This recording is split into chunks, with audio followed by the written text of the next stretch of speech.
Somewhere in Africa, 100,000 years ago, a human being lies flat against the ground. This is what life was really like for ancient humans at night, long before cities, electricity, or locked doors. The fire has burned down to embers. The stars are impossibly bright, and something just past the edge of the light has stopped moving. Not walked away, stopped. Listening. Waiting. The person on the ground does not move either, does not breathe deeply, does not close their eyes. This is not sleep. This is a battle that leaves no bones, no tools, no cave paintings behind. And for hundreds of thousands of years, our ancestors fought it every single night. We remember them as hunters, as tool makers, as the ones who crossed continents. But there is an entire third of their lives we almost never talk about, the hours between sunset and dawn. And what happened in those hours may have shaped the human mind more than any hunt ever did. The story of why humans fear the dark begins here. Modern evolutionary psychology suggests that the most dangerous thing our ancestors faced in the dark was not always a predator.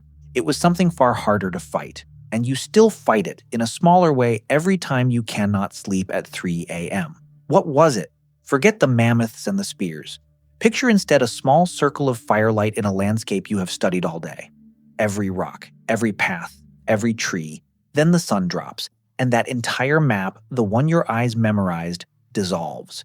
Humans are daylight creatures. Human evolution never made us true night hunters. Our eyes are built for color and detail. We have no reflective layer behind the retina, no specialized hearing, no sense of smell that could tell one predator from another across a valley. When night fell, our greatest sense simply switched off, and the world kept moving. Imagine standing at the edge of that firelight. The people you love are behind you, half lit, half shadow. In front of you, only sound. A twig, a rustle, a silence that feels a little too complete. You cannot see what is out there, but something can see you. This is where the real war began, not with claws, with uncertainty. In daylight, guessing wrong about a bush costs you a few seconds. At night, guessing wrong could cost you everything.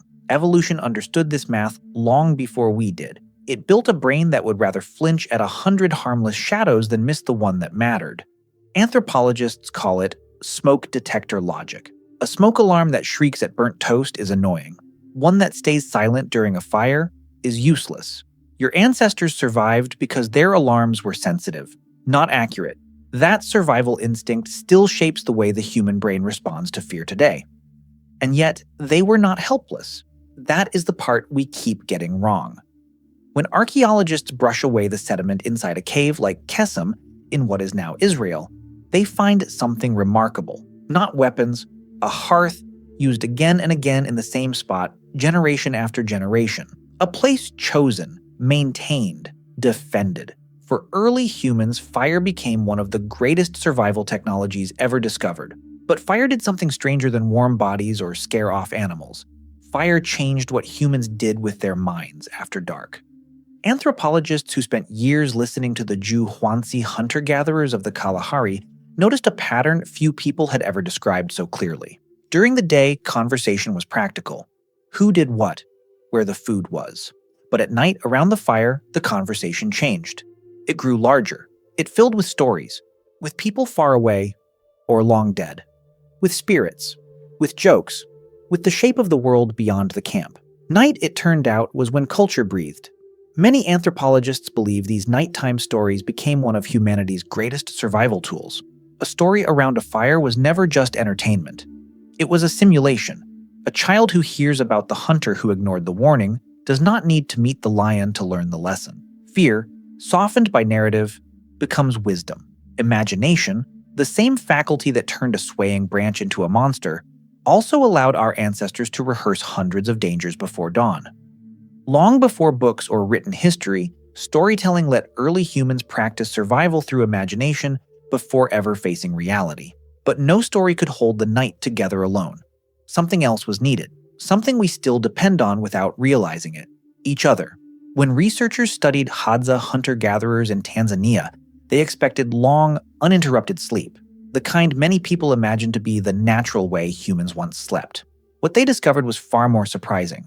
Across more than 200 hours of observation, there was almost no moment when every adult was asleep at the same time. Someone was always shifting, waking, adding another stick to the fire, not because anyone had been assigned to guard, but because human sleep naturally varies. Some fall asleep early, others stay awake late, some sleep lightly, others deeply. Together, without planning, they created a living watch that protected the entire group. Our ancestors solved the greatest problem of the night not by staying awake, but by trusting that someone within the circle would be awake when it mattered. From the perspective of human evolution, this was no coincidence. Different sleep patterns gave early human communities a survival advantage. Sleep, in this light, becomes something you may never have considered. It is not simply a biological switch. It is an act of trust. Every time your ancestors drifted into unconsciousness, they were placing their lives in the hands of the people beside them. That may help explain why isolation feels wrong in the body, why an empty house at night feels different from an empty house at noon, why sleeping next to someone you love calms your nervous system in a way no lock ever can. You are not being sentimental. You are running an ancient program, and the program is still running, right now, in you. Tonight, before you fall asleep, you will perform a ritual so ancient you probably won't notice it. You will check the front door. You will glance toward the window. You will pause to listen to the sounds of your own home. Your rational mind knows exactly what they are. The pipes, the building settling, a neighbor closing a door. But your body does not care. Your heart beats a little faster, your breathing becomes shallower, you lie there rehearsing possibilities. If you've ever wondered why you wake at 3 a.m. feeling alert or anxious, the answer may have less to do with modern life than with an ancient survival system that still lives inside the human brain. Somewhere deep inside your nervous system, an older version of you is still standing at the edge of the firelight, listening, waiting. Your brain evolved to prefer a false alarm over a missed threat. Evolution favored caution because being wrong once could mean never seeing another sunrise. No lock, no camera, no alarm system can completely convince that ancient part of your mind that the night has become harmless. The fear of the dark was never simply about darkness.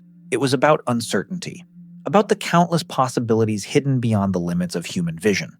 This is why loneliness aches in the chest instead of the mind, why a single lit lamp feels like more than just light, why children ask for the hallway to remain illuminated, why so many adults quietly leave a small light glowing somewhere in the house. These behaviors are not irrational. They are echoes of a species whose nights were shaped by vigilance, community, and trust. We built cities. We surrounded ourselves with walls. We filled our streets with electric light. And yet the shape of our evenings remains astonishingly familiar. Before sleep, we check the door. We reach for the glow of a bedside lamp or phone screen, the modern descendants of an ancient campfire. The technology changed, the human brain did not. We did not conquer the night. We learned how to live inside it. The anxious mind at 3 a.m. is not broken. The urge to keep a light on is not childish. The comfort of another person's breathing beside you is not weakness. These are the fingerprints of a species that survived hundreds of thousands of years of human evolution by refusing to face the dark alone. Somewhere, right now, in a Hadza hunter-gatherer camp beneath a sky untouched by streetlights, someone is placing another stick onto a fire.